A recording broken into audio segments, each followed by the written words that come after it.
Trocando em Miúdos. 37 anos. O que sempre foi bom continua ainda melhor. No Contraponto. Está começando mais um Contraponto. Um tema: quem cuidará da nossa população envelhecida?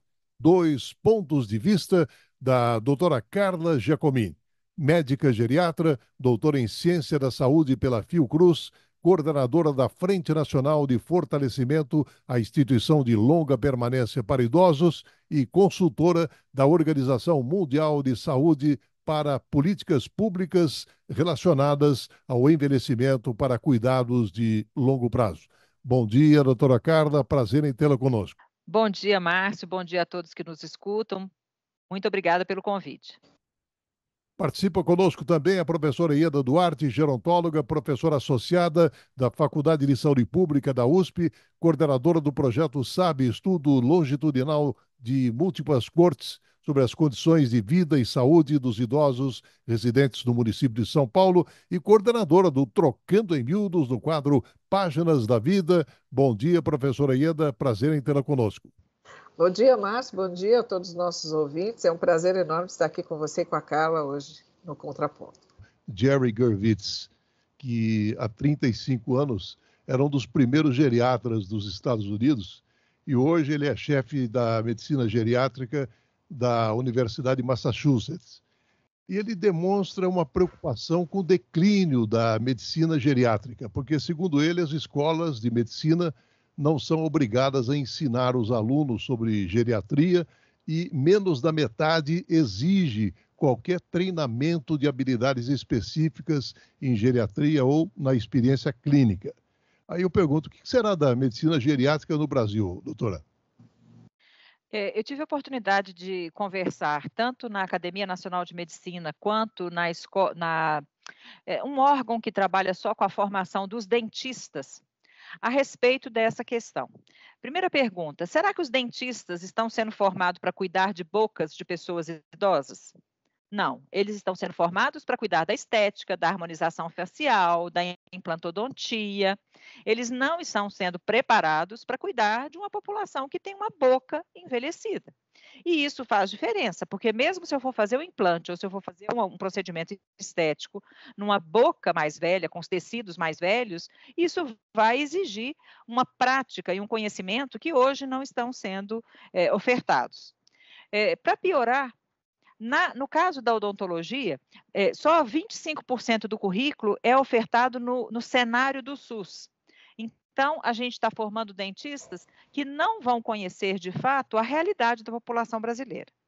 No caso da medicina, a Lei 8080 e a Constituição Federal também determinam que o SUS é que deve regular as diretrizes da formação médica em todo o país. E aí a pergunta que eu faria para você, Márcio: qual é a relevância da pessoa idosa para o SUS? Onde a pessoa idosa está sendo cuidada no SUS? De que forma ela está sendo cuidada no SUS? Porque se o SUS é campo de formação, ele teria que ser também um local de boas práticas do cuidado à pessoa idosa.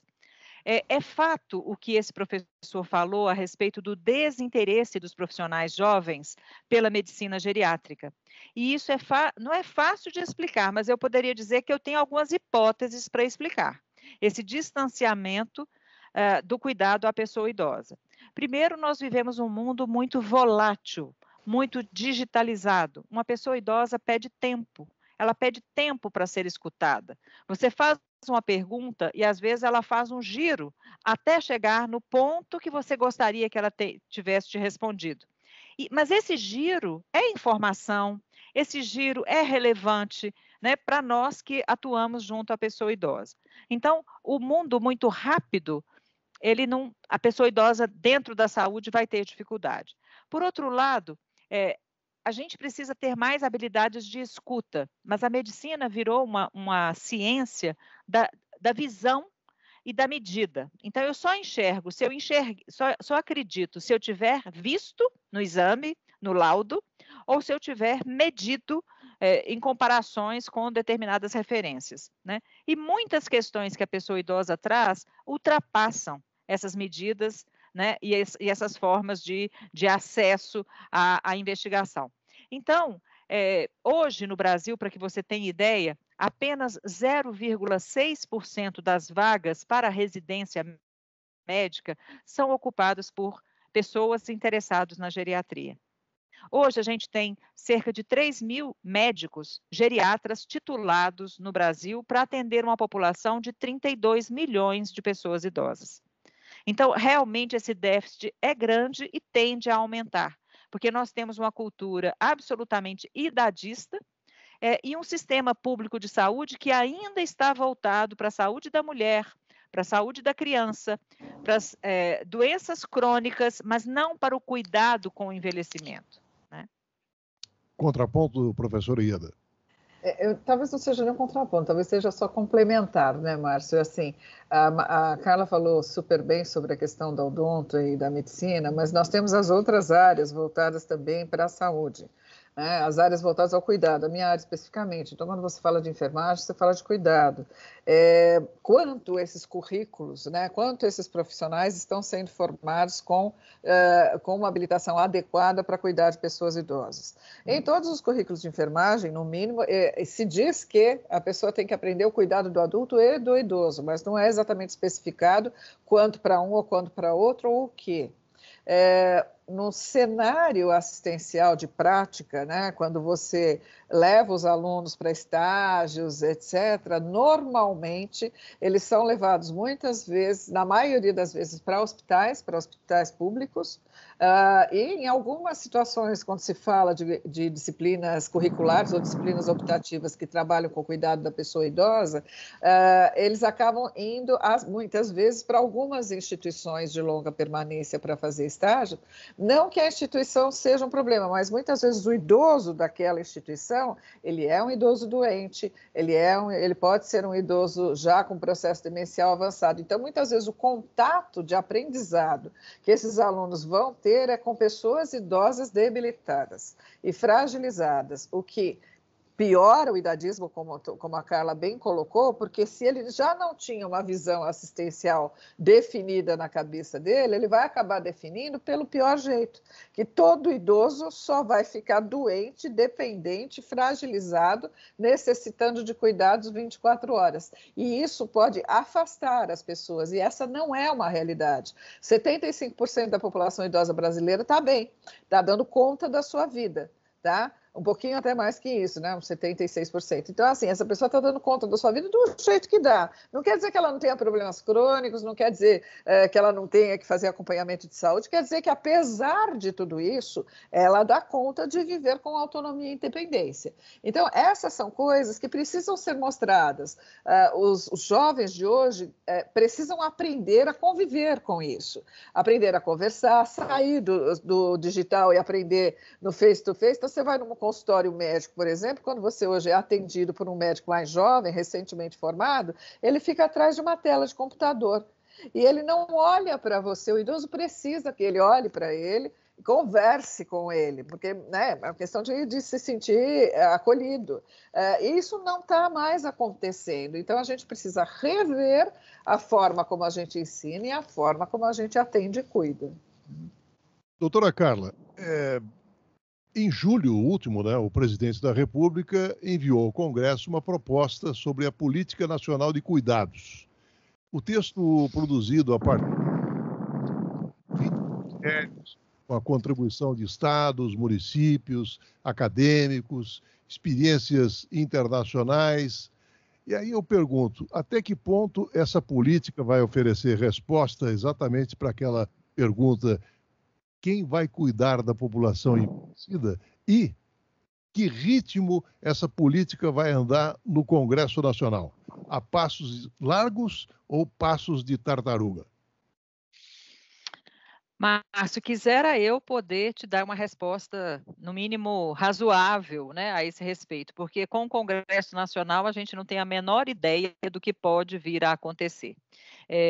Com relação ao texto original, a sociedade civil foi convidada a opinar sobre o texto, né? Mas a gente entende que as nossas sugestões não foram acolhidas, ou pelo menos a gente não se sentiu idealmente contemplada pelo texto que foi encaminhado. O que a gente observa, primeiramente, eu acho que é importante que as pessoas entendam que o que motivou essa política não foi uma preocupação com o beneficiário do cuidado. Portanto, não foi uma preocupação com as pessoas idosas que precisam de cuidado. Foi muito mais uma preocupação do movimento feminista em relação à proteção da mulher que cuida. Então, no interesse da mulher que cuida, é importante que haja equipamentos que vão favorecer a atuação da mulher.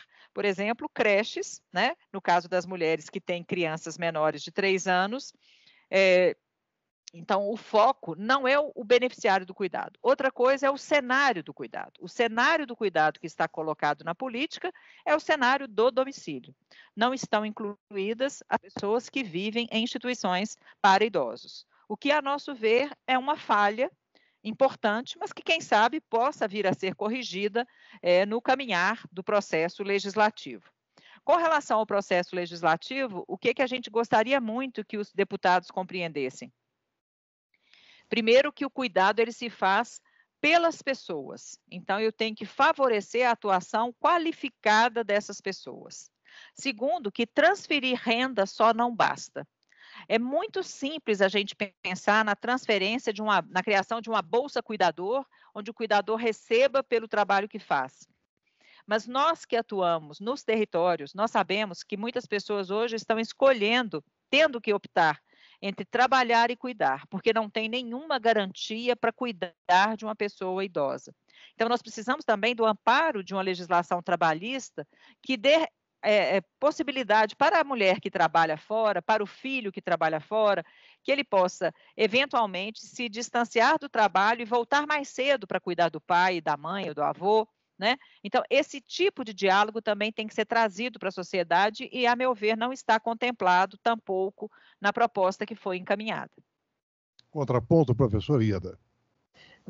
Nesse sentido, tem uma legislação aqui do Estado de São Paulo, é interessante comentar, que ela permite que as pessoas tenham uma redução na carga horária quando ela tem uma pessoa que depende dela de cuidados. Essa redução de carga horária ela pode ser de até 25% ou até 50%. O problema é que o contraponto disso nas instituições também não está sendo visto, são instituições públicas. Então, assim, se eu reduzo a carga horária do meu funcionário, por exemplo, eu estou atualmente no hospital universitário, então se eu reduzo a carga horária do meu funcionário em 50%, porque ele tem que cuidar de uma mãe idosa que necessita dele, ele não terá prejuízo de salário, etc., mas ele vai ter uma redução de carga horária. Eu não tenho, em contrapartida, uma reposição para este funcionário. Então, isso acaba sendo um peso para a instituição. Então, quando a gente pensa em algum benefício, eu tenho que pensar no conjunto, porque é uma instituição pública carente de RH, não é isso? Então, na hora que eu permito, e é bom que isso aconteça, mas eu tenho que também pensar em como é que a instituição continua funcionando. Então, essas medidas, elas precisam ser funcionar de uma forma organizada, de todos os lados. Tá? E também na questão da política, uma das nossas preocupações é a questão do cuidador foi muito vista, pensando, como a Carla bem colocou, na questão da mulher cuidadora, as cuidadoras são na sua maioria as mulheres, etc, etc.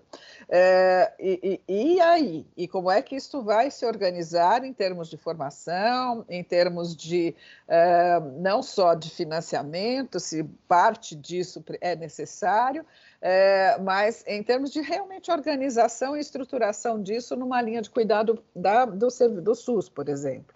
Existem alguns exemplos há muito tempo, Carla coordena um deles, em Belo Horizonte. Existe um excelente serviço em Belo Horizonte, existe o PAI aqui em São Paulo, mas há anos que são cuidadores comunitários. Quanto disso foi valorizado na Política Nacional de Cuidados? Ele é citado, ele é falado quando são apresentados, mas efetivamente, até hoje, não saíram dessas duas capitais. O grupo Desculpa, Márcio. Pois não. Márcio, desculpa, eu estou sempre interferindo, mas a questão é o seguinte: quando a gente coloca essa lógica da proteção trabalhista para a pessoa que cuida, por isso que eu digo que esse é um tema que deveria interessar a sociedade toda, e não apenas aquele que demanda cuidado. Né? Porque nós temos que criar uma estrutura, um ecossistema do cuidado que favoreça cada vez mais que a pessoa envelheça onde quiser, onde puder, né? Que a gente tenha dignidade ao longo de toda a vida até o fim. Então, por isso é tão relevante trazer para a discussão esse tipo de tema que ainda é muito colocado embaixo do tapete, como se fosse uma questão que cada um devesse resolver à sua moda. Uhum.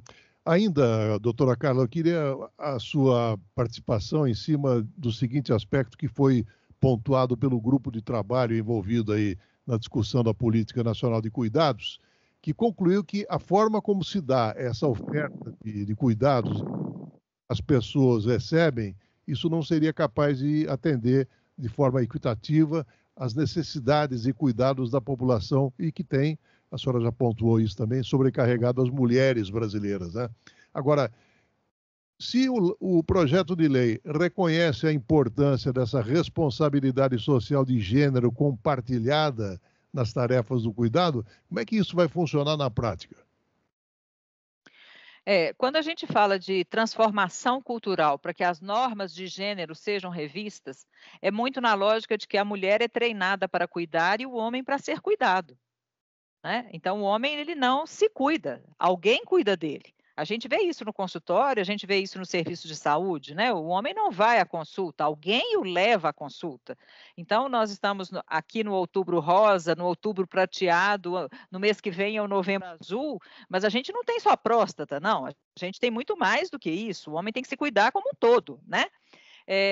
Então, essa lógica de eu preciso aprender a me cuidar precisa ser passada ao homem. Por outro lado, a meu ver, quando a gente fala de direito ao cuidado, eu estou falando direito ao autocuidado, eu me cuidar, direito a cuidar de alguém, quer dizer, para eu cuidar de alguém, eu também preciso ter minhas garantias para que eu possa cuidar adequadamente, para que eu não tenha que me dividir, me quintuplicar, né, para poder dar conta de tudo. Direito a não ser cuidado, quer dizer, que horas que a gente vai parar para conversar com a sociedade para que ela diga como ela não deseja ser cuidada. Muitas pessoas estão sendo submetidas a tratamentos fúteis, a obstinação terapêutica, porque ninguém escuta o que a pessoa está dizendo. Eu não quero que seja feito assim. Eu quero que o tratamento termine agora. Eu não quero prosseguir com isso. Então, o direito a não ser cuidado precisa também estar contemplado numa política que prevê um plano de cuidado. E, por fim, o direito a não cuidar. Eu tenho isso na minha trajetória de vida. As pessoas chegam para mim e falam assim, olha, eu cuido de qualquer um, menos dele. Dele eu não cuido. Ele abusou da minha mãe, ele abusou da minha filha, ou ela maltratou, ela abandonou a gente quando a gente era criança, né? São circunstâncias que as pessoas não perdoaram. Então, a gente precisa também estar aberto a essas outras formas e não ser completamente rígido na ideia de que o artigo 229 da Constituição Federal, ele é um artigo que trata da reciprocidade. Os pais cuidarão dos filhos menores enquanto eles precisarem, os filhos maiores cuidarão dos pais quando eles precisarem. Só que essa reciprocidade pode ser uma reciprocidade negativa. Você não cuidou de mim, eu não tenho por que cuidar de você. E isso também a gente precisa trazer para a conversa. O que a doutora Carla coloca, professora Ieda, é uma espécie de expansão das diretivas de vontade, né? Antecipadas. Antecipadas de vontade. Esse é um assunto bastante importante. A Carla pontuou muito bem. Eu vou dar um exemplo muito pessoal aqui. É muito difícil quando você é filho, também tem o outro lado, quando você é filho e você não sabe o que os seus pais gostariam em termos de cuidado. Então, esse diálogo de vez de ficar escondido, porque ele fica escondido, ele precisa ser aberto. As famílias precisam aprender a conversar e a ouvir.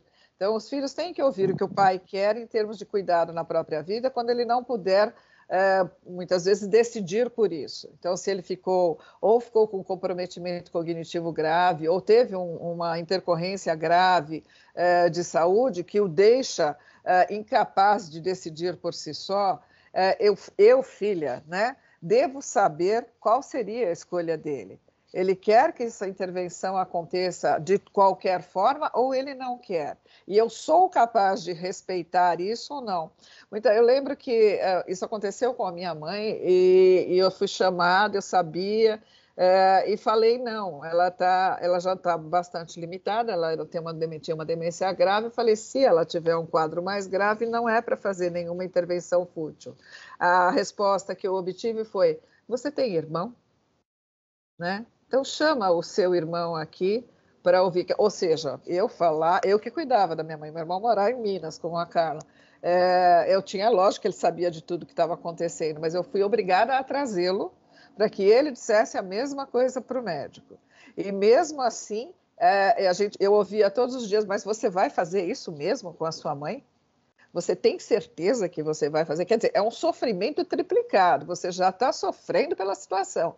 Ainda você é cobrado de todo mundo, como se você estivesse agindo de forma errada, querendo o mal da pessoa. Não, eu estava simplesmente respeitando o que ela havia pedido quando ela teve condições de falar isso.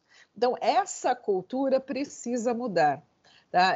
Esse é um trabalho, a gente fala muito de diretivas antecipadas de vontade, mas a gente precisa trabalhar isso com as pessoas, trabalhar de forma adequada. Eu já te dou a palavra, Carla. E nessa questão do não cuidado, a gente tem esse lado que a Carla falou, eu tenho o direito de não querer cuidar. E a gente tem o outro lado que também a gente precisa ficar atento. Em algumas situações, as pessoas foram ruins.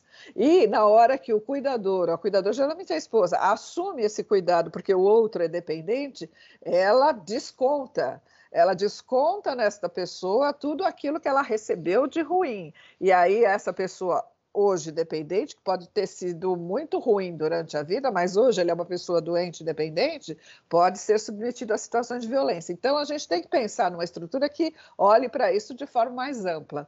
Agora, é interessante, doutora Carla, porque historicamente o surgimento dessas diretivas antecipadas de vontade, ela remonta a várias décadas, mas não foi expandida, né? Aqui no Brasil, eu queria retomar duas coisas. Quando eu levanto a mão para falar, não é porque eu quero te interromper, é só para dizer que eu quero falar, né? Então, eu queria retomar duas coisas. Quando a gente fala da transformação cultural de gênero, que eu comecei dizendo dessa dificuldade do homem de se cuidar, né? A gente também tem que ensinar o homem a cuidar do outro, porque ele recebe muito cuidado, mas ele cuida pouco, né? Eu te dou um exemplo pessoal, que eu até brinco aqui em casa, mas é assim, se eu sair de casa sabendo que falta papel higiênico, eu volto para casa com papel higiênico. O meu marido pode sair de casa sabendo que falta papel higiênico e voltará para casa, e quando eu chegar ele vai perguntar, trouxe o papel higiênico? Né? Quer dizer, como se isso não lhe dissesse respeito. Então, nós precisamos construir nas nossas relações essa partilha de tarefas, essa divisão de tarefas. Olha, isso aqui você vai tomar conta, né? Porque é uma forma de você participar do cuidado. Algumas pessoas têm limites, algumas pessoas vão dizer eu não dou conta. E a gente também tem que respeitar o limite dessas pessoas. Porque uma coisa, Márcio, que as pessoas às vezes não sabem, é que a violência no cuidado, a violência contra a pessoa idosa, ela se dá muitas vezes por falta de circunstâncias para o cuidado, seja por questões emocionais, seja por falta de apoio, de desgaste, por falta de recurso, por exaustão, né? A violência que é praticada, e por isso o perfil da vítima é a mulher idosa dependente de cuidados, né? Porque ela é aquela que vai sofrer pela falta de alguém que dê suporte ao cuidado. Eu acho que e isso também é uma questão que eu acho que a gente tem que colocar na pauta, né? Para a gente parar de culpabilizar um ou outro. A nossa sociedade precisa lidar com esse tema. Esse não é um problema meu nem seu. Essa é uma questão que a sociedade tem que construir alternativas para ela. Pode ser o apoio comunitário, pode ser um equipamento que a pessoa possa frequentar, pode ser uma instituição. A gente precisa parar de ter medo de falar que alguém possa ir para uma instituição no futuro, né? é como se fosse um descuido, um maltrato também à institucionalização.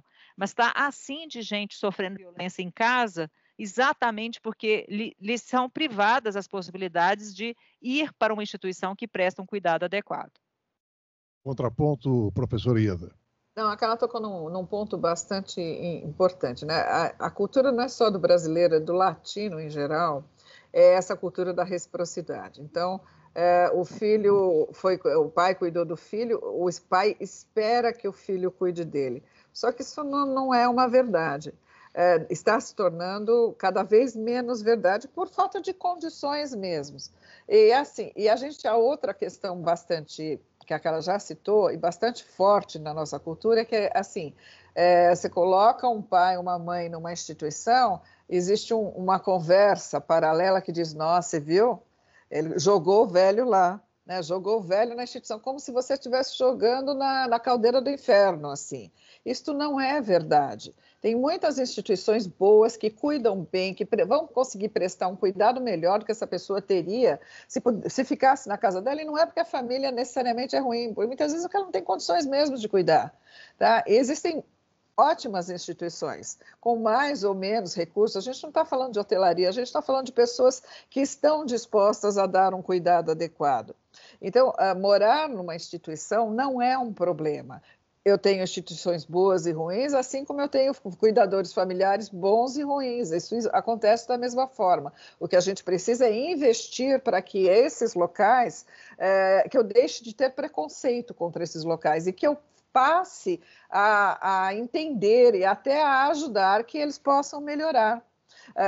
Eu tive a oportunidade de conhecer várias instituições do país. Eu me lembro de uma muito interessante que eu conheci no Nordeste, cujo trabalho do dirigente não era só mostrar que as pessoas que residiam lá residiam muito bem, mas ele tinha todo um cuidado de fazer com que essas pessoas permanecessem integradas à sociedade. Então, assim, ela era uma costureira fora, então ela continua, se ela quiser e tiver condições, a ser costureira ali dentro. Agora ela mora aqui, mas as pessoas da comunidade a que ela tinha contato, vem aqui agora, vem aqui conversar com ela, etc. Se ela não conseguir fazer, ela vai orientar como fazer, e assim, com diferentes pessoas, com diferentes habilidades. Então, essa sensação de pertencimento da instituição dentro da comunidade é alguma coisa que a gente precisa desenvolver.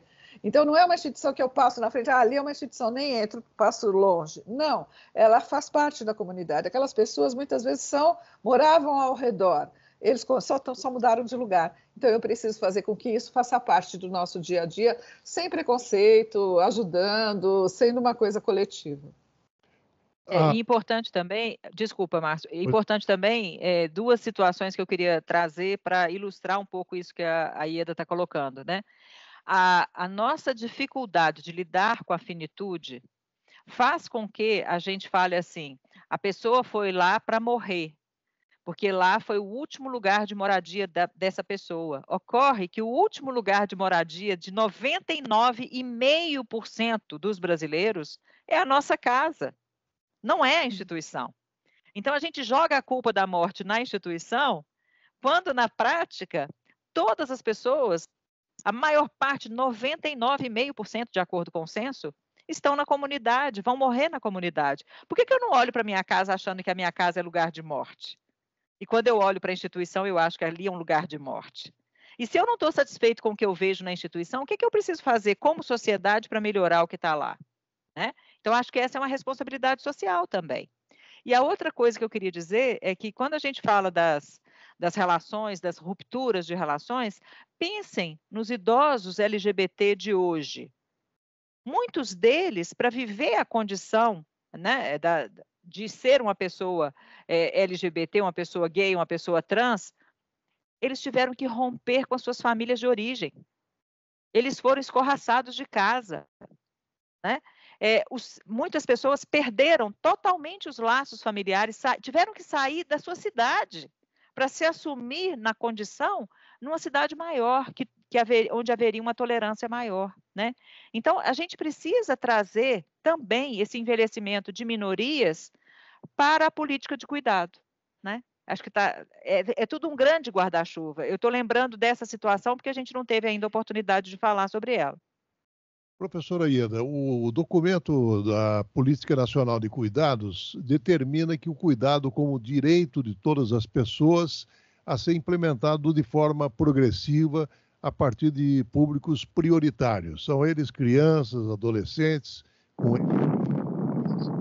pessoas idosas e pessoas com deficiência que necessitem de apoio e auxílio para as atividades básicas e instrumentais da vida diária, trabalhadoras e trabalhadores remunerados ou não remunerados. Agora, quem vai garantir exatamente essa questão, professor Ieda? Bom, primeiro, essa política ela está tramitando, ela precisa ser aprovada. A segunda coisa, ela precisa de orçamento, né? A gente precisa garantir, toda política é fundamental. Assim, eu posso aprovar a lei que eu quiser, não é isso? Se eu não garantir que essa lei tenha um financiamento, eu estou fadado a deixá-la sem a ela simplesmente vai existir e vai ser uma estrelinha no político que a aprovou. Só para dizer que ele aprovou a lei. A gente tem vários, assim, né? Vários políticos falam, aprovou a lei disso, lei daquilo. Aí você vai ver se a lei está em vigor ou não. Ele fala, não, mas eu fiz a minha parte, eu aprovei a lei, a mesma coisa. Aprovar a política é um passo. Garantir a execução dessa política é algo que precisa ser muito bem trabalhado. Eu tenho que garantir financiamento, eu tenho que garantir que isso aconteça em todas as instâncias, federal, estadual e municipal, e que eu realmente tenha toda uma estruturação para, de fato, colocar isso em prática. Fala, cara. E eu queria dizer, Márcio, que também não é verdade que eu vou chegar agora no serviço e falar assim, olha, o agente comunitário, ele vai lá e ele faz cuidado. Olha, o assistente social do CRAS, ele vai lá e ele faz cuidado. O cuidado que nós estamos querendo é esse cuidado com o corpo, porque todo mundo faz cuidado, né? Mas se eu fizer uma política tão abrangente a ponto de achar que a diarista faz cuidado, que a outra faz cuidado, né? Então, não tem quem dá conta. Nós temos que afunilar, nós temos que focalizar, né? E aí eu acredito que a gente tem que também discutir o que é, quem é esse cuidador, né? Isso. Porque nós ficamos com um projeto de lei por mais de uma década, aguardando a promulgação pelo presidente, e o presidente Bolsonaro vetou completamente a regulamentação da profissão de cuidador. E nós voltamos à estaca zero, né? Então, a política de cuidado ela tem que sair junto, a meu ver, com uma clareza muito importante acerca de quem é esse perfil desse cuidador. Quem é que nós estamos chamando de cuidador, né? E até porque também, professor Ieda, dessa alta carga de trabalho doméstico e também de cuidados não remunerados, acaba, de certa maneira, gerando barreiras para a entrada, permanência e a própria ascensão das mulheres no mercado de trabalho, né? E aí a pergunta, como é que se resolve essa questão? Não, então, o que eu e Carla vimos nos resultados do ELSA é que para as pessoas poderem assumir a função de cuidado, muitas vezes elas tinham que deixar de estudar e deixar de trabalhar, porque não dava para fazer as duas coisas. Então, o que eu estou fazendo? Eu estou fazendo com que, e a maioria das vezes eram as mulheres.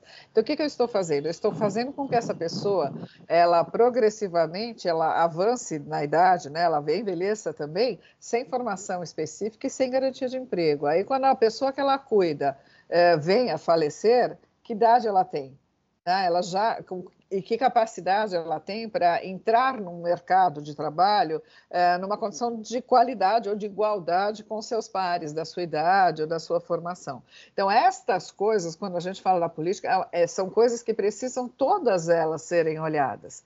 Né? Continua onerando a família? Continua onerando a mulher? Continua. Mas tudo isso precisa ser visto coletivamente para que, de fato, haja uma construção positiva e equilibrada entre os gêneros e de responsabilidade da sociedade. A sociedade precisa olhar para isso, ela não olha, ela faz que olha. Quando você toca no assunto, todo mundo fica sensibilizado, concorda, mas efetivamente são poucas as pessoas que realmente atuam, trabalham ou brigam por isso. A gente sempre brinca que a gente prega para convertido, né? Então, quando a gente vai falar em algum lugar, a gente sempre encontra as mesmas pessoas. A gente precisa ampliar isso para uma causa que seja de todos. E todos têm que olhar para isso, porque velhice não vai acontecer só comigo, só com você, isso acontece com todo mundo, você só não fica velho se morrer, e não é o que todo mundo quer. E aí, este cenário é para todos. Se eu não quero me preocupar, eu vou ter resposta disso, que pode não ser tão positiva daqui a pouco. Então, eu tenho que me preocupar com tudo isso. Doutora, E eu acho que de 30% das mulheres precisaram interromper a procura de trabalho no ano passado, exatamente para conciliar o tempo do trabalho doméstico e também de cuidados. E aí eu pergunto, será que isso poderia ser atenuado com a bolsa cuidadora? Pois é, essa é a questão que eu coloquei antes. O que eu percebo, Márcio, assim, a professora Ana Amélia Camarano, ela fala que cuidar custa. Custa tempo, custa dinheiro, custa oportunidades. Quando as mulheres deixam o trabalho, o mercado de trabalho, param o estudo para cuidar de alguém, como a professora Ieda falou, vai cuidar por quanto tempo? Se eu penso na educação infantil de uma criança, então esta política está tentando dar resposta para as crianças de 0 a 3 anos. Mas uma criança de 4 anos também precisa de cuidado. Uma criança de 5 anos também precisa de cuidado. Então, eu estou focalizando num núcleo menor e vou tentar criar creches para essas crianças. Ok. Só que o cuidado com essas crianças não se encerra quando encerra o período da creche. A gente vai precisar de uma escola integral, a gente vai precisar de outros recursos, né, que mantenham essas crianças protegidas. No caso da pessoa mais velha, o buraco é mais embaixo. Porque eu não sei por quanto tempo essa pessoa vai precisar desse equipamento. Pode ser um dia, pode ser um mês, pode ser um ano, pode ser 10. Então, fica difícil a gente estabelecer a priori, né, qual que vai ser a oferta desse tipo de equipamento. Por outro lado, Márcio, só para que as pessoas tenham uma noção da diferença de alcance, nós temos apenas 1,5% dos municípios brasileiros com centros-dia vinculados à assistência social. Então, nós estamos dizendo que 98,5% não conta com nenhum centro-dia no dia de hoje. E eu não vou conseguir, a partir de amanhã, criar um centro-dia por cidade. E tem cidades como São Paulo, como Belo Horizonte, como as grandes capitais, que são metrópoles, que um centro-dia não vai resolver. Né? Resolver. Lembrando, né, Carla, muita gente que pode nos escutar pode não saber que faz um centro-dia, né? Então, um centro-dia é um serviço onde as pessoas podem passar o seu dia, né? Elas são levadas para lá e podem passar meio período, período inteiro, alguns dias na semana, a semana inteira, dependendo da demanda que ela tiver, que for necessária para ela. Então, assim, se eu tenho uma mãe mais dependente e eu tenho um centro-dia onde ela possa ser matriculada, eu posso levar a minha mãe para lá para ser assistida por profissionais adequados, receber o cuidado que ela precisa e, para além disso, estímulo cognitivo, ou atividades sociais e de lazer, etc., e eu vou buscá-la antes de ir para casa. Então, eu sei que ela está, eu posso ficar sossegada, porque sei que ela está adequadamente atendida em algum lugar. Tá? Então, isso permite que eu trabalhe e permite que ela seja adequadamente assistida. É isso que a Carla falou, só 1,5% dos municípios tem isso, o que é um absurdo quando a gente fala numa população de 32 milhões de idosos e 25% deles precisando necessariamente desse tipo de serviço. Doutora Carla, o treinamento bem ajustado para cuidadores de idosos poderia mudar de forma significativa a qualidade do atendimento que é prestado, né? E esse treinamento estruturado com compaixão e conhecimento abrangente poderia trazer à tona a sabedoria necessária para apoiar e também nutrir os idosos. O que acontece nos dias de hoje é um despreparo dessas pessoas, inclusive, que se propõem a oferecer esse tipo de trabalho, né? Na sua opinião, quais são os pilares para a formação de um cuidador de idosos? Márcio, a primeira coisa que a gente quer deixar claro é que não existe uma competição entre o cuidador e o profissional da enfermagem. São duas categorias distintas, que merecem formações distintas, né?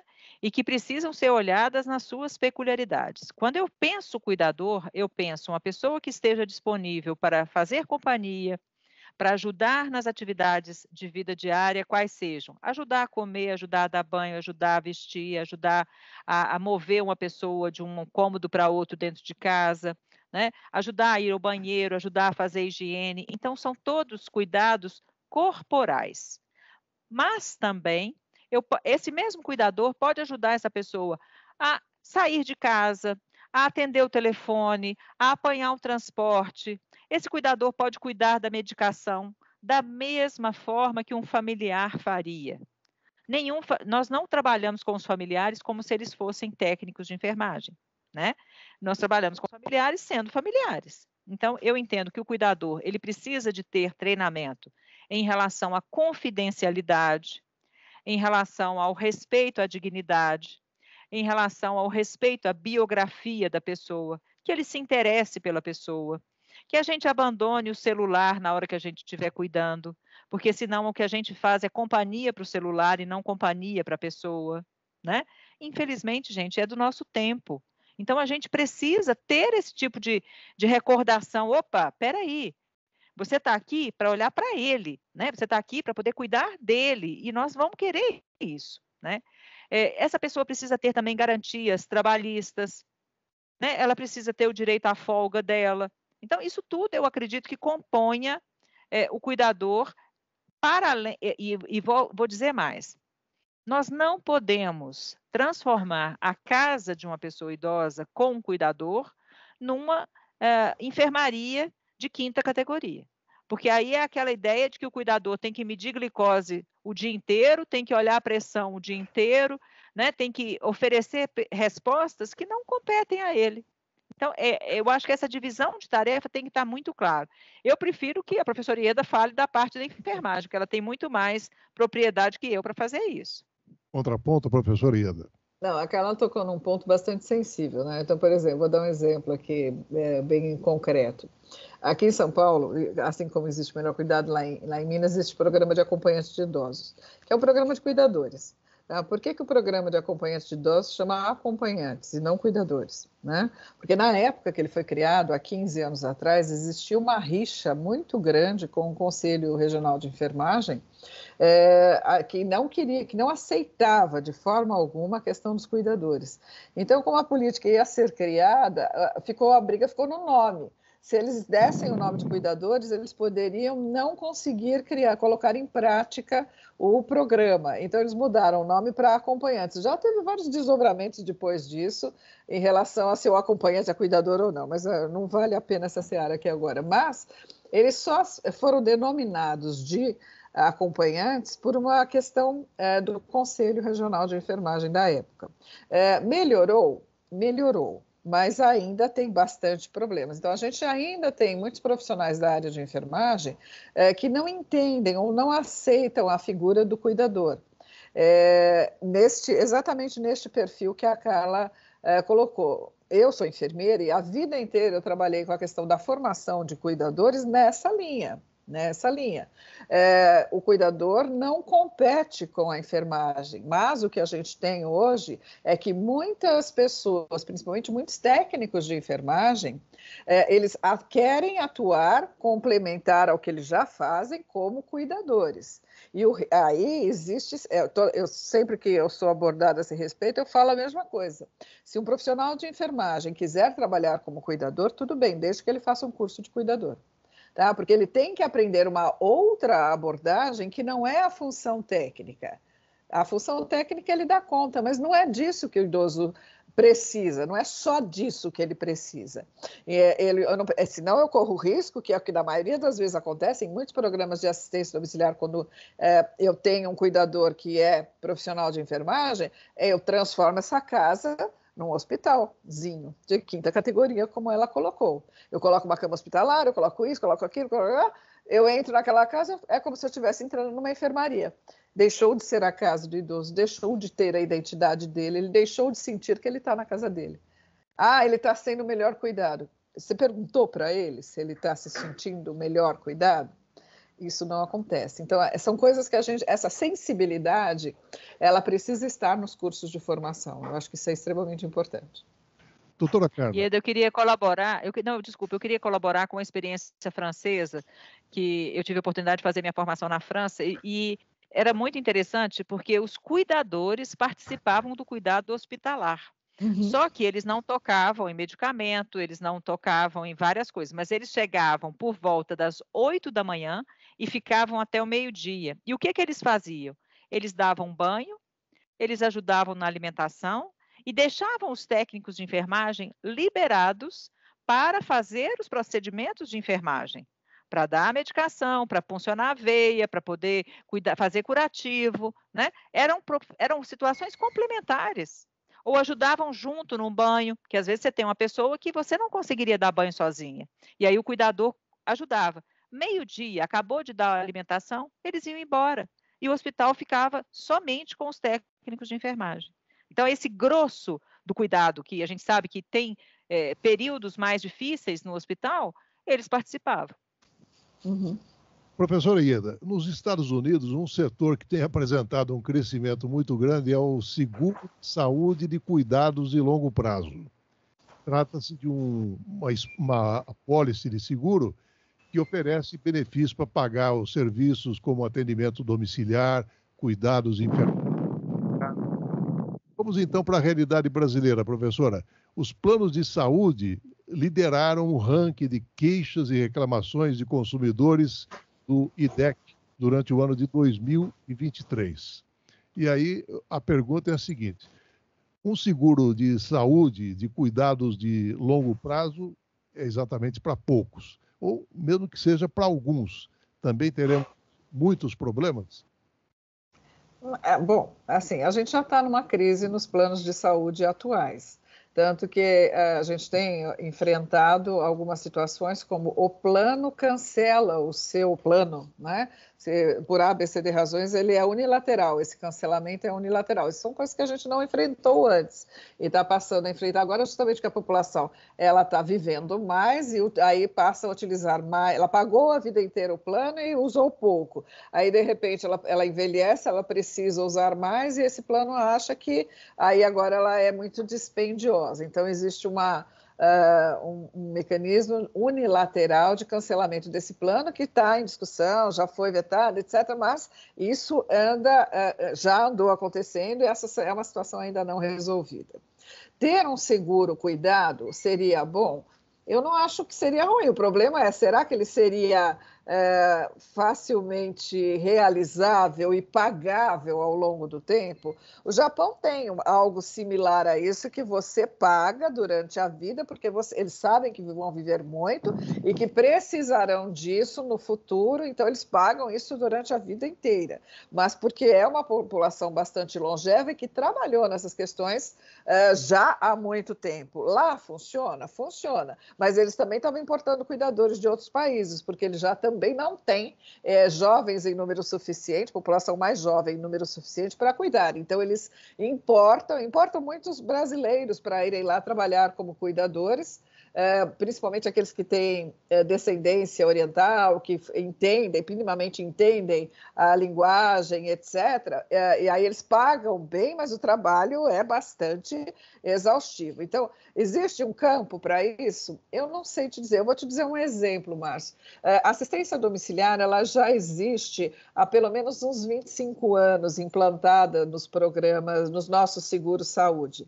Até hoje, ela é um benefício. Então, o plano de saúde, você pode ter assistência domiciliar do seu plano de saúde. Quando você está internado, eles forçam para que você vá para casa, porque a internação hospitalar é cara. Eles têm assistência domiciliar, alguns têm assistência domiciliar, podem te oferecer, mas é um benefício. Quer dizer que ele pode tirar a qualquer momento. Tá? Então, ela não é um direito, ela é um benefício e ela conversa muito com o que a gente está falando aqui. Então, se em 25 anos, né, de assistência domiciliar, que já existe, a gente não conseguiu resolver isso exatamente com os planos de saúde, será que eu criar um seguro saúde cuidado, ele tende a realmente dar certo, ou ele vai ser algo elitizado? Elitizado ele vai dar certo pelo menos por algum tempo, mas será que ele pode ser incorporado à população de uma forma geral? Eu não sei, eu tenho um pouco de dúvida em relação a isso, queria ver o que a Carla acha. 70% das pessoas idosas do Brasil recebem o equivalente a menos de 2 salários mínimos. Então, quando eu exijo dessa pessoa que ela pague um cuidador, eu estou pedindo que quem ganha 1, pague 1. Né? E o que não é viável, porque essa pessoa que ganha 1 precisa comer, beber, vestir, né? Comprar remédio, se ele usa fralda, comprar fralda, sei lá, as outras necessidades. Então, eu acho que a questão, como a Ieda bem disse, assim, no Japão, a partir dos 40 anos, você é obrigado a cotizar com 1% do seu salário todos os meses para garantia desse potencial cuidado. Se esse dinheiro vai reverter em cuidado para você, eu não sei, mas vai reverter em cuidado para outra pessoa. A mesma lógica é a nossa lógica de previdência pública, né? Quando a gente contribui para a previdência, eu não estou garantindo só a minha participação na previdência, mas eu estou ajudando a que esse recurso banque a previdência de muitas pessoas. A professora Ana Amélia, ela fala sempre o seguinte: toda vez que aparece uma crise, querem mexer na previdência dos pobres. E isso a gente não aceita, porque não é uma questão de aumentar a idade do BPC para ter direito ao benefício de prestação continuada, que quando a gente fala de benefício de prestação continuada, eu estou falando de uma pessoa em condição de miserabilidade. Então, se eu aumento de 65 para 70, eu estou aumentando a chance dessa pessoa morrer nesses 5 anos. Porque esse pequeno recurso de um salário mínimo que ele recebe, que ele passa a ter direito a partir dos 65 anos, sustenta não é só a vida dele, não. É a vida dele e da família dele. E por que a gente tem hoje menos pessoas nas instituições do que já teve antigamente? Não é porque a família está cuidando melhor, não. É porque a família depende do dinheiro da pessoa idosa. Entende? Então, eu não posso onerar ainda mais a nossa população idosa com a perspectiva de um imposto a mais, sendo que ela não tem de onde tirar. Quem tem dinheiro, gente, quando a gente está falando disso, eu estou com um olhar muito focado na população de classe média, baixa e classes C, D e E, né? O que a gente está dizendo? Quem tem dinheiro vai pagar o melhor hotel, o melhor hospital, o melhor plano, a melhor equipe de cuidado. Esse não é o público que está no nosso radar aqui. Nós estamos querendo achar soluções para quem não tem. E quem não tem é a maioria da nossa população, que somos nós. Né? Então, eu acho que chamar a população para essa conversa é fundamental. A pessoa entender que nós não estamos falando do outro. Eu estou falando de você, eu estou falando da sua mãe, eu estou falando do seu irmão. Né? Eu acho que essa é uma necessidade assim, urgente para a nossa pauta.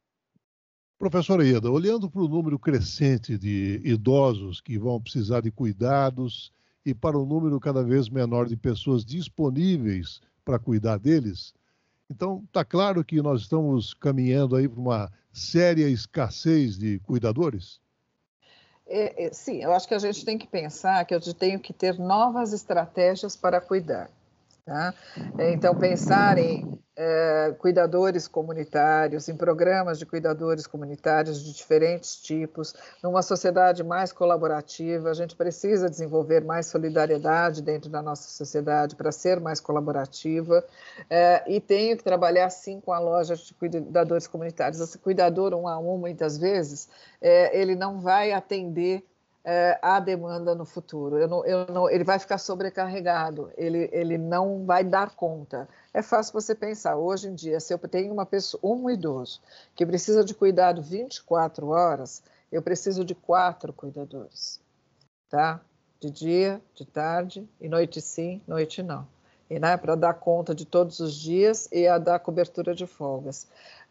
Isso, em termos financeiros, é extremamente oneroso, porque o cuidador também tem os seus direitos trabalhistas, isso está correto. Então, isso é extremamente oneroso, mas eu também não tenho tanta gente assim disponível, e essas pessoas estão progressivamente diminuindo. Então, essa é uma questão, sim, urgente de ser seriamente pensada, e não só lembrada em época de eleição, em que eu falo que eu vou fazer esse programa, domingo tem eleição, não é isso? Eu vou fazer esse programa para idosos, eu trabalhei para os idosos. Será que trabalhou mesmo? Presta atenção, né? Vou fazer um spoilerzinho da eleição aqui, não vou dizer, é lógico, para quem vote, mas pensa bem em quem você vai votar. Veja se essa pessoa de fato trabalha pela causa da pessoa idosa, porque isso vai chegar em você. Então, você precisa de pessoas sérias trabalhando com isso, e não pessoas que só têm um discurso e efetivamente não fazem nada. Eu acho que a gente tem que ter maior consciência nas coisas que a gente fala e nas coisas que a gente de verdade faz. Contraponto, doutora Carla. Eu acho que é muito importante o que a professora Ieda acabou de falar, o direito ao voto, ele é em parte direito, em parte obrigação, né? A gente, enquanto até os 70 anos, a gente tem a obrigação de votar e tem o direito de votar. Depois dos 70 anos, a obrigação de votar passa a ser facultativa, o voto passa a ser facultativo. Eu posso ir votar ou não. As pessoas precisam compreender que voto é apenas uma das muitas, vamos falar assim, dos muitos reflexos da nossa democracia. Então, quando eu vou votar e eu deposito lá o meu númerozinho lá na urna, eu estou determinando não só a minha realidade, mas a realidade da maioria que votar comigo, né? E então isso vai definir a realidade de muitas pessoas, não só a minha. E eu não posso votar e virar as costas para quem eu elegi, ou para quem foi eleito. Às vezes não é a pessoa que eu elegi, mas essa pessoa foi eleita. E tanto eu quanto essa pessoa continuamos com a obrigação de defender a democracia, continuamos com a obrigação de ser transparentes, de não fazer coisa errada, de não favorecer os meus amigos, né? Nós continuamos com a mesma obrigação. E aí, nesse sentido, é importante que as pessoas compreendam que os vereadores são nossos representantes. Eu tenho que selecionar dentre o rol de vereadores aquele que mais se aproxima daquilo que eu defendo. Não vote em quem você não conhece. Não vote porque um amigo meu me mandou votar nesse, porque o meu patrão mandou votar nesse, porque ele sabe assim, vote, mas vote com consciência. Vote sabendo que o seu voto vale tanto quanto o do seu patrão, tanto quanto o do seu vizinho, tanto quanto o do seu inimigo, né? E vamos trabalhar por uma coesão social, que a gente saia maior dessas eleições e não menor. Professora Ieda, a fadiga da compaixão está esvaziando a força de trabalho e de cuidados com os idosos? Acho que será, Márcio. Acho que assim, primeiro assim, as pessoas sabem o que é compaixão. As pessoas têm compaixão. Elas desenvolvem compaixão, ou eu faço todo um discurso de compaixão para chegar exatamente no que você está falando, as pessoas têm a fadiga da compaixão. Tá? Eu acho que a compaixão é uma virtude, e deveria ser mais do que isso, deveria ser um valor. Ter compaixão é um ato humano. Tá? Então, na hora que eu falo de cuidado, eu não posso falar de cuidar sem falar de compaixão. É impossível eu cuidar de alguém com qualidade se eu não tiver compaixão. Agora, se eu tenho compaixão de real, dificilmente eu vou ter fadiga disso, porque está dentro de mim. É um jeito de ser. Ficar cansado, porque pela compaixão eu exerço uma série de outras atividades que eu vou fazer pelo outro, não tem problema, ele está precisando de mim naquele momento. Tomo um banho, vou dormir, descanso um pouco, eu estou revigorada. Então, eu não preciso desenvolver fadiga de compaixão. Eu tenho que ter compaixão como um valor. E aí eu realmente vou cuidar melhor. Agora, uma coisa, Márcio, é que a gente não faz política com compaixão, tá, querido? A gente faz política com dinheiro, a gente faz política com definição bem clara, né, de atribuições, de papéis, de orçamento, né? Porque é muito triste quando eu escuto, seja quem for, falar assim, nossa, mas o idoso precisa tanto de atenção e de carinho. O idoso não vive de atenção e de carinho. Ele até não vive sem, mas ele não vive disso, né? Então, da mesma forma, o cuidado compassivo, ele é fundamental. E a gente precisa trabalhar uma sociedade compassiva, né? Não só uma questão de pessoa. O valor da compaixão ele tem que ser um valor que promova uma coesão social, né? Que promova uma identidade social. Né? Eu cuido de você de uma forma compassiva porque é assim que eu gostaria de ser cuidado. Porque eu me reconheço em você, porque eu sofro com você. Né? Então, assim, eu estou aqui junto com você, eu me coloco, eu me disponho para estar ao seu lado. Isso é muito mais do que falar que idoso precisa de atenção e carinho. Nós estamos no finalzinho, professor Ieda. Será que a gente está conseguindo mudar a cultura de cuidados com os idosos? Eu acho que assim, aquela história que a gente fala de que reza para convertido, né? Assim, a gente tenta, mas assim, acho que a gente tem trabalhado muito para isso. E eu sempre acredito positivamente que se pelo menos um dos muitos que nos escutam mudar o seu pensamento, tá bom. É um trabalho de formiguinha, a gente vai construindo. Eu queria que fosse melhor, tá? Mas, por exemplo, eu estou há 30 anos na universidade e mudar o currículo, eu não consegui mudar como eu gostaria, mas na hora que você consegue avançar um pouquinho, é um ganho. É um ganho que tem que ser conquistado e não reverter. Então, a gente está mudando a maneira como as pessoas são cuidadas. Eu acho que a gente trabalha vigorosamente para isso, porque todo mundo que trabalha nessa área, ou a expressiva maioria das pessoas, trabalha por convicção, acredita no que faz e faz com vontade. Mas, assim, a gente gostaria de ter um resultado melhor, ou pelo menos melhor no sentido de maior. Mas não tem importância, nem por isso a gente volta para trás. A história da profissão de cuidador foi uma delas. A gente trabalhou 25 anos por isso. Na hora que ele foi vetado, não veio um iceberg na cabeça, não foi um banho de água fria, foi um iceberg. Você fica muito abalado no começo, mas a gente tá bom. Levanta a cabeça, vamos de novo e vamos por cima. E daí mais gente vem com você, porque mais gente também ficou abalada por isso. Então, eu acredito sim que não é hoje como foi antes. Tá?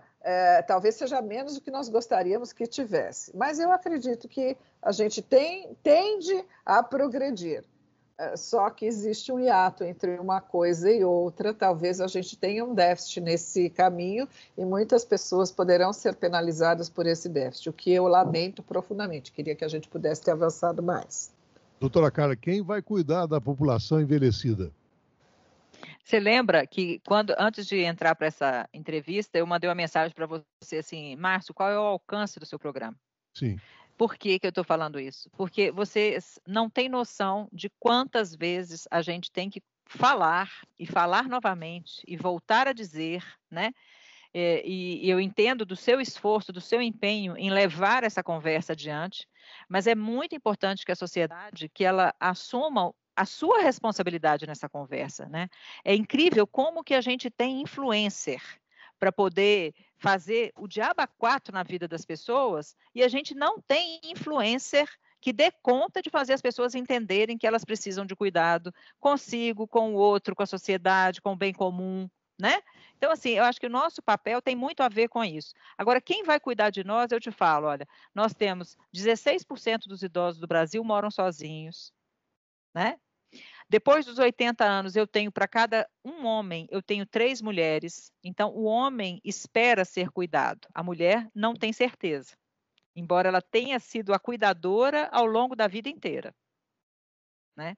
Então, se tudo correr bem, nós vamos ter conseguido construir uma cultura de cuidado menos sexista, menos idadista, menos familista, né? E ao final desse contraponto, a gente vai ter um país um pouco mais enriquecido em termos de conhecimento sobre a necessidade de uma política de cuidado equitativa, universal, eficiente, com financiamento dos 3 níveis de governo e que alcance a população em tudo que ela precisar. Doutora Carla Giacomin, médica geriatra, coordenadora da Frente Nacional de Fortalecimento à Instituição de Longa Permanência para Idosos. Muito obrigado pela sua participação no Contraponto, doutora Carla. Eu que agradeço. Professora Ieda Duarte, a USP, colaboradora do Trocando em Miúdos, no quadro Páginas da Vida. Muito obrigado pela sua participação no Contraponto, professora. Muito obrigada, Márcio, muito obrigada pela oportunidade, muito obrigada por estar aqui com a Carla, que é uma pessoa que eu tenho, não só gosto muito, mas tenho profundo respeito e admiração. Foi um prazer estar aqui com você hoje. Chegamos ao fim de mais um Trocando em Miúdos. Obrigado ao Berício Batista na edição, José Luiz Caetano, painel eletrônico. Estaremos de volta na próxima segunda-feira, a partir das 11 horas. Tenham todos um excelente final de semana e até lá. Trocando em Miúdos. 37 anos. O que sempre foi bom continua ainda melhor. No Contraponto.